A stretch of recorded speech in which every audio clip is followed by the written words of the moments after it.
RSS అంటే హిందువులది, బీజేపీది అని ప్రజలను మోసం చేస్తూ ఆర్ఎస్ఎస్ మీద దుష్ప్రచారం చేసేవారందరికీ కూడా అంబేద్కర్ గారు ఏదైతే ఆర్ఎస్ఎస్ గురించి మాట్లాడారో ఇప్పుడు ఆ మాటలు ఒక కనువిప్పు అనేది చెప్పొచ్చు.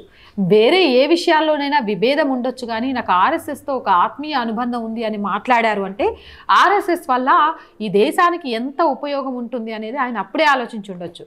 ఇంకో విషయం కూడా, అంబేద్కర్ వాదులంతా కూడా హిందూ ధర్మం మీద అంటే అంబేద్కర్ వారసులమని చెప్పుకునే దొంగ వారసులు.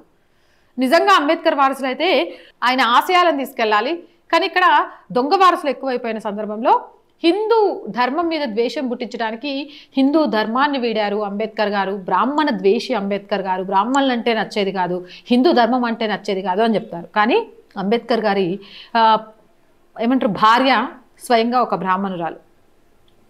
అలాగే హిందూ ధర్మం మీద ద్వేషం అని చెప్తూ ఉన్న వాళ్ళందరూ తెలుసుకోవాల్సిన విషయం ఇంకొకటి ఏంటంటే, ఈయన ఎడారి మతాలు అంటే పరాయి దేశం నుంచి వచ్చిన మతాలు ఈ దేశానికి చాలా ప్రమాదకరం, ఆ మతాలను ఎట్టి పరిస్థితుల్లో ప్రోత్సహించొద్దు, ఆ మతాల్లో జాయిన్ కావద్దు అని కూడా చెప్పారు.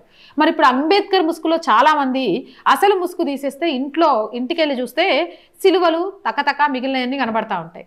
కానీ బయటికి ఇవేమీ చెప్పకుండా మేము అంబేద్కర్ వారసులం, జై భీమ్ జై నీమ్ ఇంకేమేమో సిద్ధాంతాలు అని చెప్పుకుంటూ హిందూ ధర్మం మీద, హిందూ దేవీ దేవతల మీద విష ప్రచారం చేస్తూ ఉంటారు. కానీ ఆయన నిజమైన ఆశయాలను ప్రజలకు తెలియచేస్తూ అందులో అడుగులు ముందుకేయించే వాళ్ళు చాలా అరుదుగా ఉన్నారు. ఆయన జరిగిన కొన్ని తప్పులను ఖచ్చితంగా సరిదిద్దాల్సిన అవసరం ఉంది. అలాగే వెనుకబడిన వాళ్ళందరినీ కూడా సమాజంలో సమానం చేయాల్సిన అవసరం ఉంది. దానికోసం రిజర్వేషన్ ప్రాతిపదికన ఆడవాళ్లకు అలాగే ఎస్సీ ఎస్టీలకు సంబంధించి అనేక మందికి తోడ్పాటును అందించాల్సిన అవసరం ఉంది. వీరిని గుడికి ప్రవేశించడానికి పోరాటం చేయాల్సిన అవసరం ఉంది. ఇలా చెప్పారే తప్ప అసలు ఈ ధర్మమే తప్పు, ఈ ధర్మంలోనే ఈ వివక్షత ఉంటుంది, ఈ ధర్మాన్ని వీడిపోయి ఎడారి మతాల్లో కలిస్తేనే చాలా గొప్పోళ్ళమవుతామని ఎక్కడ చెప్పలేదు.